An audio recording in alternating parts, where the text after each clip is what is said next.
The rain hammered down on the empty downtown streets at 2 in the morning, creating rivers that rushed toward the storm drains. Under the flickering streetlight, a woman in an expensive evening dress stumbled along the sidewalk, her designer heels clicking unevenly against the wet pavement. Diana Chen, 37 and CEO of the billion-dollar tech company, Chen, had just left a business dinner where she'd learned her ex-husband was getting remarried. The news had hit her like a physical blow, and she'd spent the rest of the evening drowning her sorrows in wine. Now, soaked to the bone with her broken heel catching in sidewalk cracks, she felt more lost than she had in years. The rain mixed with tears on her cheeks as she stumbled toward what she thought was her car, but her vision was too blurred to be sure of anything. Across the street, Michael Torres was closing up his small auto repair shop, the same routine he'd followed for the past 5 years. At 38, his hands were permanently stained with engine oil, and his work shirts had seen better days, but he took pride in honest work that put food on the table for him and his 8-year-old daughter. He was pulling down the metal security gate when he heard the splash of someone falling into the gutter. Through the rain, he saw a woman in evening wear struggling to get up from the rushing water near the storm drain. Without hesitation, he grabbed his worn jacket and ran across the empty street, his heart pounding with concern for a stranger in distress. As he knelt beside her, offering his jacket for warmth, he was struck by something familiar about her face, though he couldn't place where he might have seen her before. "Are you okay, miss?" Michael asked gently, helping her sit up against the curb while shielding her from the worst of the rain with his body. Diana looked up at him through the haze of alcohol and exhaustion, seeing only a kind stranger with gentle eyes and calloused hands that spoke of hard work. She tried to focus on his face, but the streetlight created shadows that made it impossible to see him clearly. "Thank you," she whispered, her voice barely audible over the sound of rain hitting pavement. I can't." Her words trailed off as the combination of alcohol, emotional exhaustion, and the cold finally overwhelmed her. As consciousness slipped away, she felt strong arms lifting her, and for the first time in months, she felt safe. Michael looked down at the unconscious woman in his arms, struck by a nagging sense of familiarity that he couldn't shake, wondering why this stranger's face seemed to echo memories from long ago.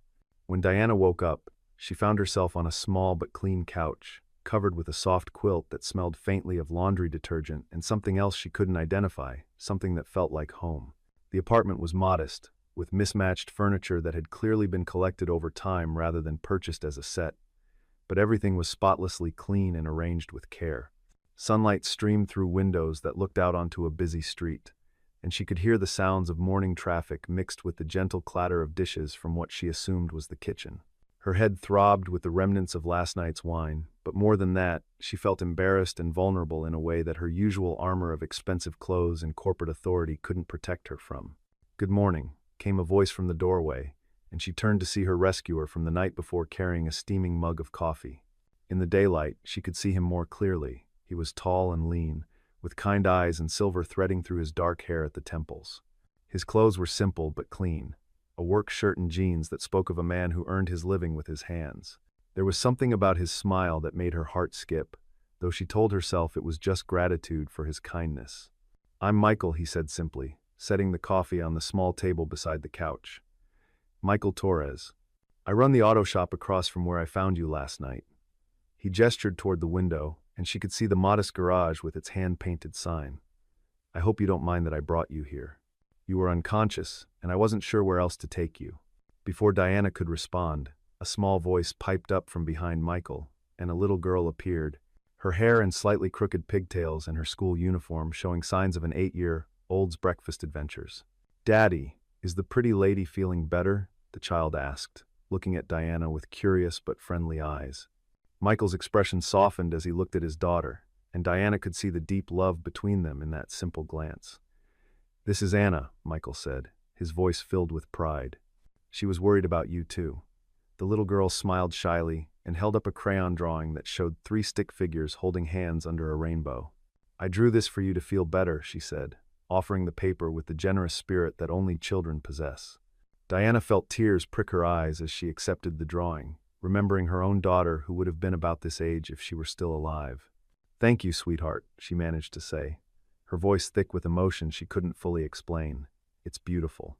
As Diana prepared to leave, She found herself reluctant to return to her empty penthouse and the world of corporate meetings and bottomless ambition that suddenly felt hollow in comparison to this warm, simple home.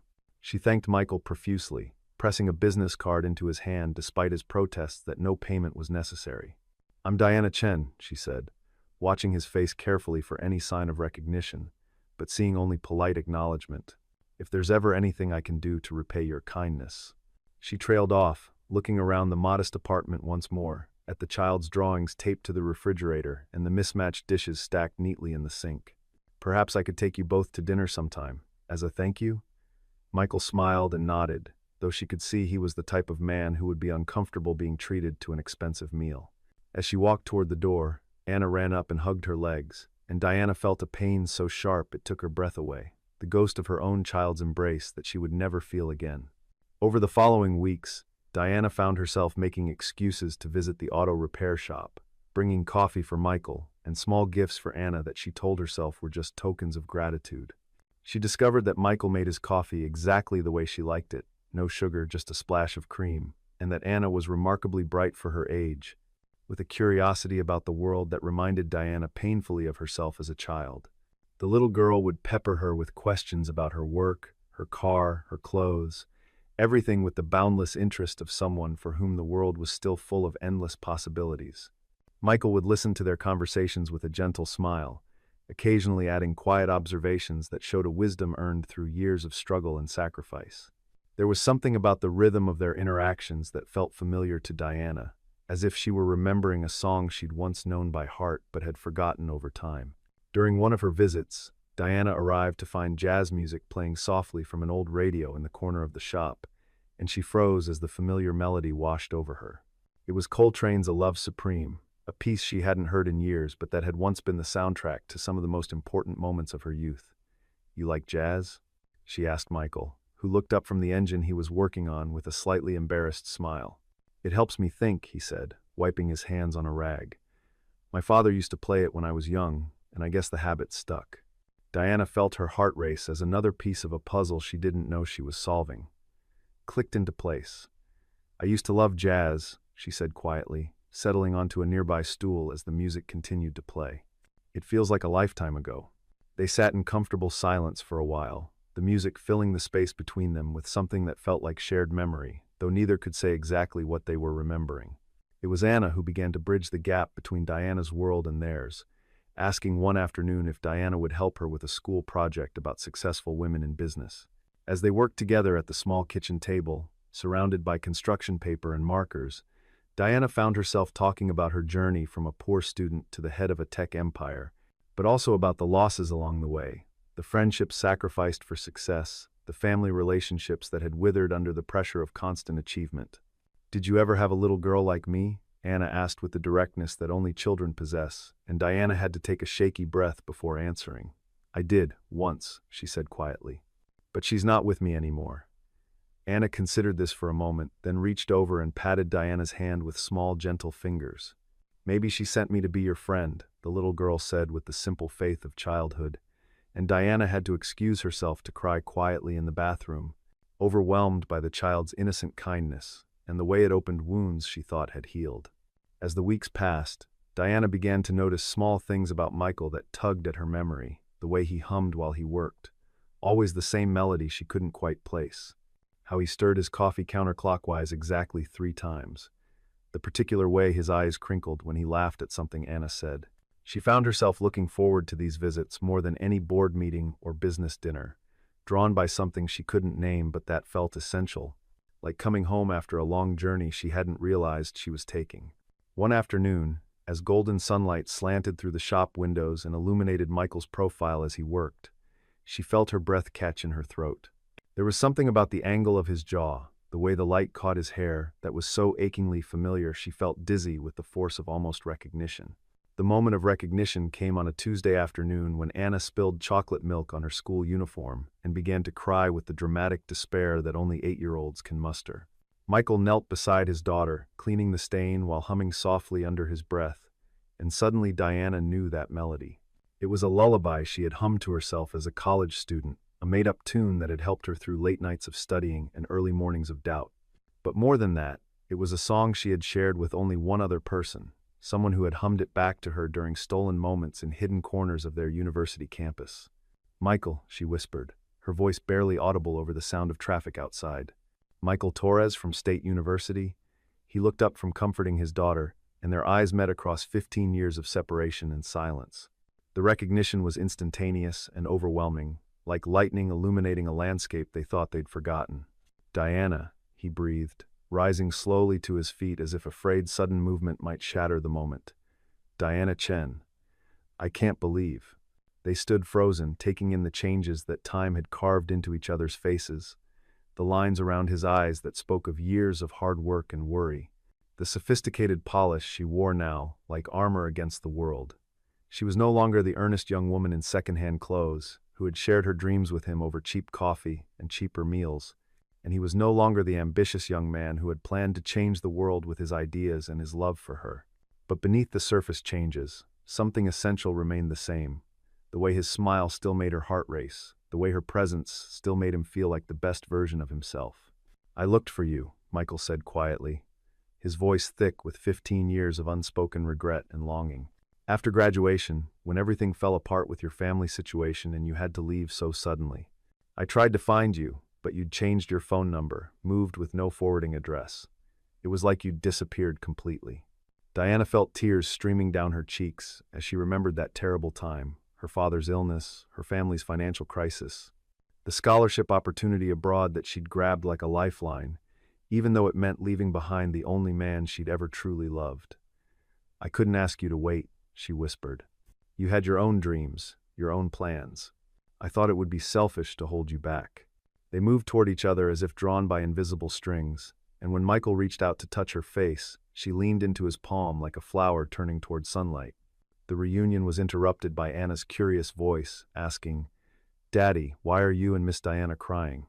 They turned to look at the little girl, who was watching them with the intense observation skills that children use to navigate the mysterious world of adult emotions. Michael knelt down to his daughter's level, taking her small hands in his larger ones. "Miss Diana and I knew each other a long time ago," he explained gently. "Before you came to live with me, we were very close friends." Anna looked back and forth between them, processing this information with the seriousness of a small person trying to understand grown-up complexities. "Were you boyfriend and girlfriend, like in the movies?" she asked with characteristic directness, and both adults laughed through their tears. "Something like that, sweetheart," Diana said softly, kneeling down beside Michael so she was at eye level with the child. "Your daddy was very important to me once upon a time." Anna nodded solemnly, then brightened with an idea that clearly delighted her. "Maybe you can be important to each other again," she declared with the absolute certainty that only children possess about matters of the heart. As the days passed and Diana spent more time with Michael and Anna, she began to notice things about the little girl that made her heart race with a hope she was afraid to acknowledge. The child had a small scar on her chin that she'd gotten from falling off a swing, she said, and a distinctive birthmark on her shoulder in the shape of a crescent moon. But more than physical characteristics, there were mannerisms and expressions that were hauntingly familiar. The way Anna tilted her head when she was thinking, her habit of humming while she drew, the particular way she laughed that sounded like wind chimes in a gentle breeze. Diana found herself studying the child's face when she thought no one was looking, searching for confirmation of something too wonderful and terrible to believe. The truth came out on a quiet Sunday afternoon when Anna was showing Diana her small collection of treasures: smooth stones from the beach, pressed flowers between the pages of books, and a tiny silver bracelet that she wore every day. "This is my most special thing," the little girl said, holding up the bracelet so the light caught the engraved letters. "It has my real name on it, Grace. Daddy found me wearing it when I was little, and he says it means I'm supposed to be graceful like a dancer." Diana's hands began to shake as she took the bracelet, her vision blurring as she read the inscription, "Grace Chen, Mommy's little star."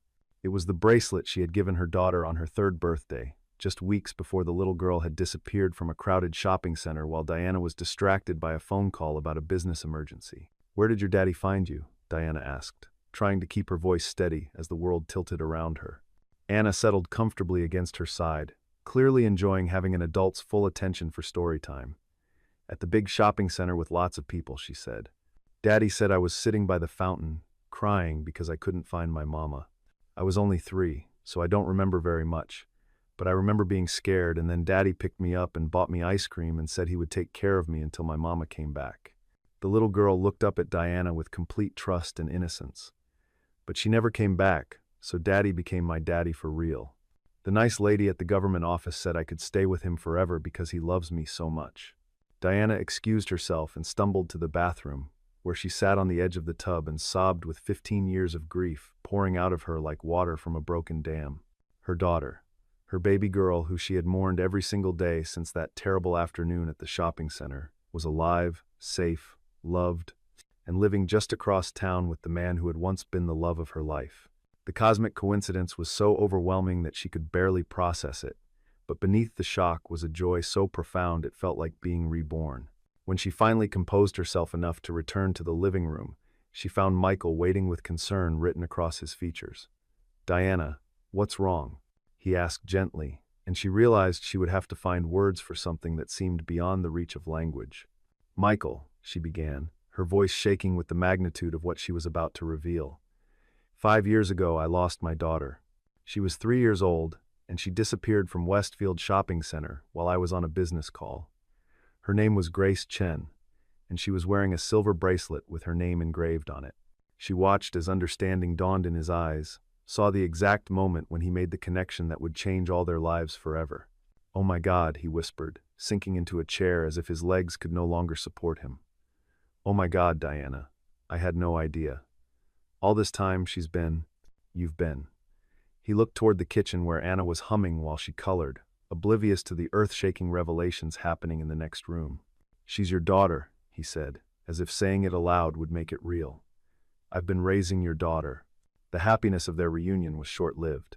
Within days of discovering the truth about Anna's identity, Diana's ex-husband Richard Wu appeared at Michael's shop with a predatory smile and expensive suit that seemed designed to intimidate. He had hired a private investigator to follow Diana, ostensibly out of concern for her erratic behavior since their divorce, and had discovered not only her relationship with Michael but also the truth about Anna's parentage. "This is quite a story," Richard said, settling into a chair uninvited while Michael worked on a car engine with forced concentration. "A simple mechanic accidentally adopts the missing daughter of a billionaire, then coincidentally reunites with his college girlfriend who happens to be the child's mother. The media would have a field day with this kind of human interest story." His implications were clear, even before he made them explicit. He would expose the situation publicly, unless Diana paid him a substantial sum to keep quiet, money he claimed he needed for his new wife's lifestyle maintenance. But more than that, he suggested that Michael could face legal troubles for concealing a missing child, even though the adoption had been completely legal and transparent. "The authorities might wonder why you never tried harder to find the biological parents," Richard said with false concern. "After all, a missing child case that goes unsolved for 5 years raises questions about the competence of everyone involved, including adoptive parents who might not have been sufficiently diligent in their search efforts."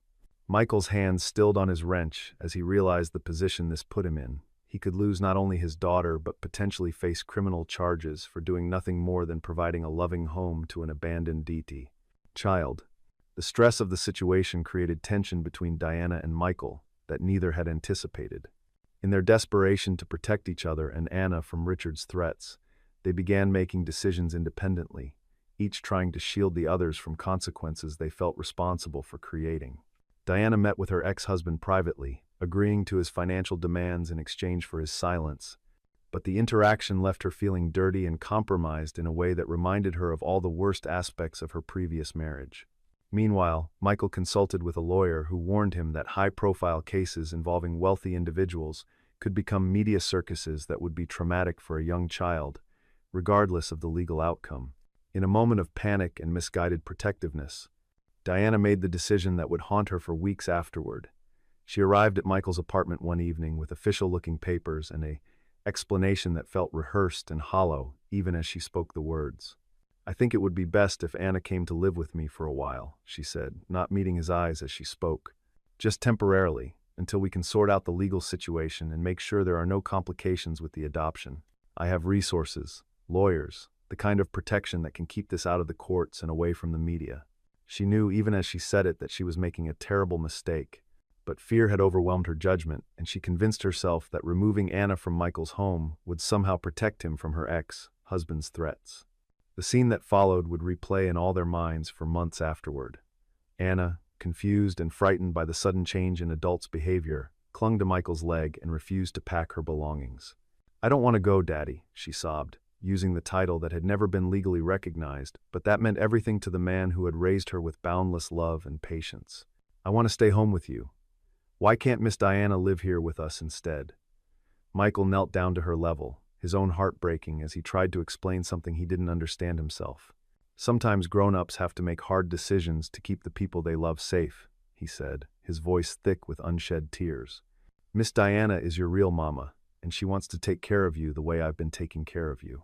But Anna was too young to understand the complex legal and emotional forces at work, and her cries of, "But you're my daddy," echoed through the small apartment as Diana led her away, both of them leaving pieces of their hearts behind.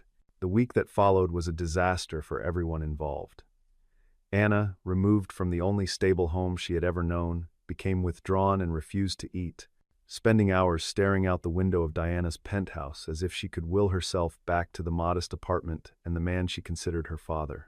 Diana, despite having everything she thought she wanted, her daughter back, financial security, legal protection, found herself more miserable than she had been since the day Anna first disappeared. The sterile luxury of her penthouse felt like a prison compared to the warm chaos of Michael's small home, and she realized that in trying to reclaim her role as Anna's mother, she had destroyed the family they had all been building together. The crisis came when Anna developed a fever that wouldn't break and began calling out for Daddy in her sleep, her small body rejecting the stress and upheaval that the adults in her life had imposed on her. Sitting beside the child's bed in the middle of the night, listening to her daughter's feverish pleas to go home, Diana finally understood the magnitude of her mistake. She had approached the situation like a business problem to be solved with money and legal maneuvering, but what Anna needed wasn't protection from consequences. She needed the security of the family unit that had been torn apart by adult fears and complications. Love, Diana realized, wasn't about possession or legal rights. It was about putting the child's needs first, even when that meant sharing or stepping back.